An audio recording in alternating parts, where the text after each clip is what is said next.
million pesos. That's the magic number in Philippine politics. Cross it and you're no longer just corrupt, you are a plunderer. Here at Trace Productions, we find the patterns that keep you tuned into the truth and keep power in check because someone's got to read between the lies. This is How to Get Away with Plunder. I'm Jan Aliana Tamaray. I am Ring Katrina Tolentino.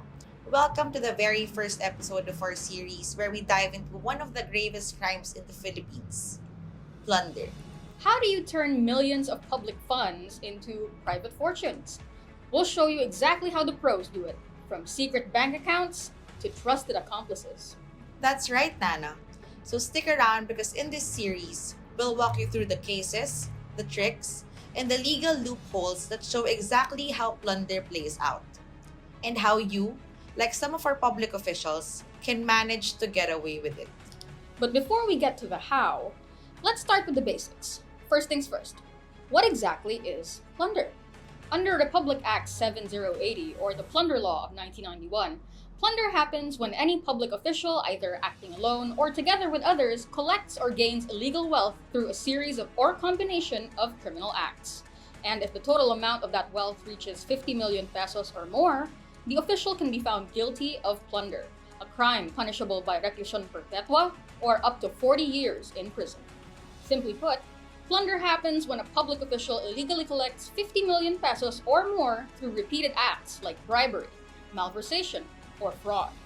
And it doesn't stop with the public officer. Anyone who took part in the crimes, whether as a partner, accomplice, or even a subordinate, can also be punished.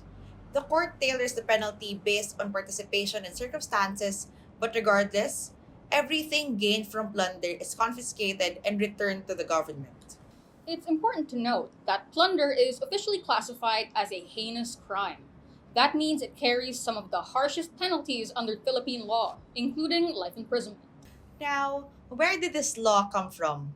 After the Marcos dictatorship, the government realized that existing laws like the Anti-Graft and Corrupt Practices Act or the Republic Act 3019 were no longer enough to handle the scale of corruption seen during those years. Former Senator Jovito Salonga and Representative Lorna Yap then filed anti-plunder bills under the Senate and House of Representatives during the 9th Congress.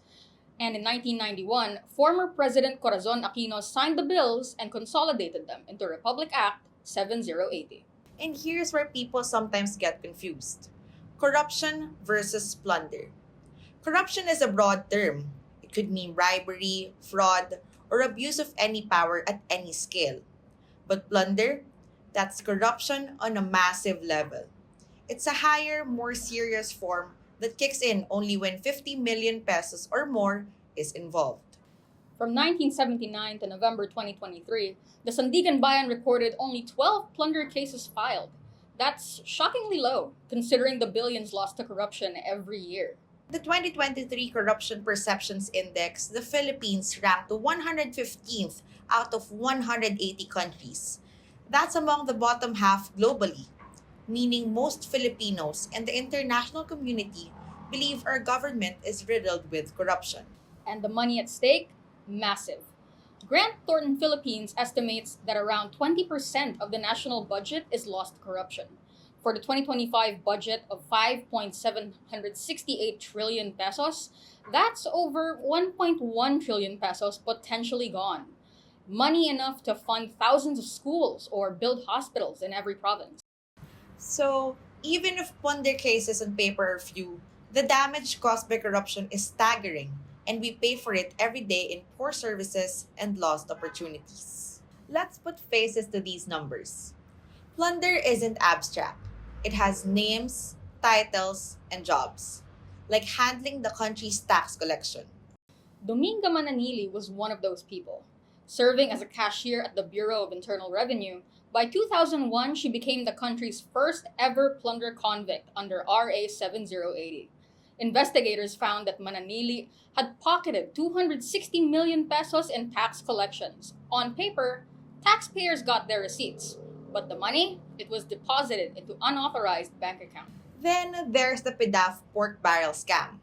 Senators Juan Ponce Enrile, Jinggoy Estrada, and Bong Revilla were accused of channeling their pork barrel allocations to fake NGOs set up by Janet Lim Napoles.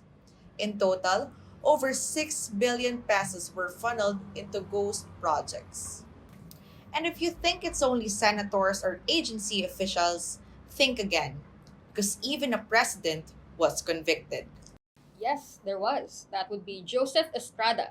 In 2001, the former president was ousted and later convicted of plunder for receiving hueteng payoffs and diverting excise taxes, getting more than 4 billion pesos.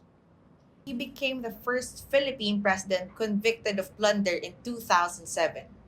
Though he was eventually pardoned, it remains one of the most controversial plunder cases in our history. But here's the real question. How do public officials pull this off when agencies like the Commission on Audit, the Ombudsman, and Congress itself supposedly watch the money? Take co-op. Every peso that the government spends is supposed to pass through their books. And yet, in Manalili's case, 260 million pesos slipped through BIR's cashiering system for years before anyone noticed. That's because COA audits are done after the money is already spent. By the time auditors had found discrepancies, the cash was long gone. The same pattern happened with PDAF COA's special audit, found 6.156 billion pesos in pork barrel funds that went to 82 NGOs between 2007 and 2009, with many of them found to be fake and non-existent. But that report only came out in 2013, after whistleblowers surfaced. On paper, those projects looked compliant. If you have a voucher, an MOA, and a receipt, it usually passes the initial review because COA auditors aren't investigators. They verify documents. And even when COA flags irregularities, the most it can do is issue a notice of disallowance or suspension. That means the agency has to explain or refund the amount. But no one goes to jail because of a COA report. That job falls on the Ombudsman, which is swamped with thousands of cases. Congress is supposed to be a check too, but the power of the purse. During the height of PDAF, though, legislators were a part of the problem. COA's report said fund releases were done at the behest of the sponsoring legislator, and lawmakers even endorsed NGOs later found to be bogus. So, let's spell it out. If you want to steal public funds and slip past COA, here's how Estrada and Manalili showed it can be done. First, keep the paper trail looking clean.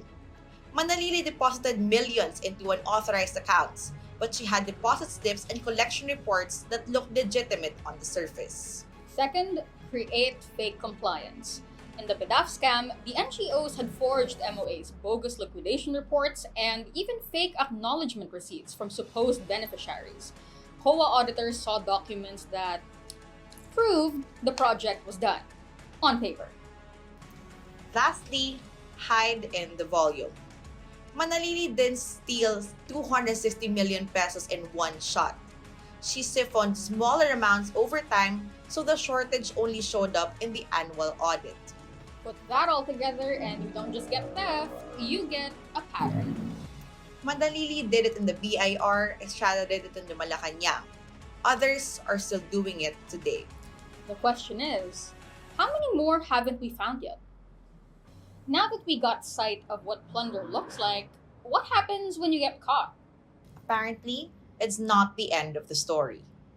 On the next episode of How to Get Away with Plunder, we'll dive into how evidence disappears. And how, even when someone is caught, accountability isn't always guaranteed.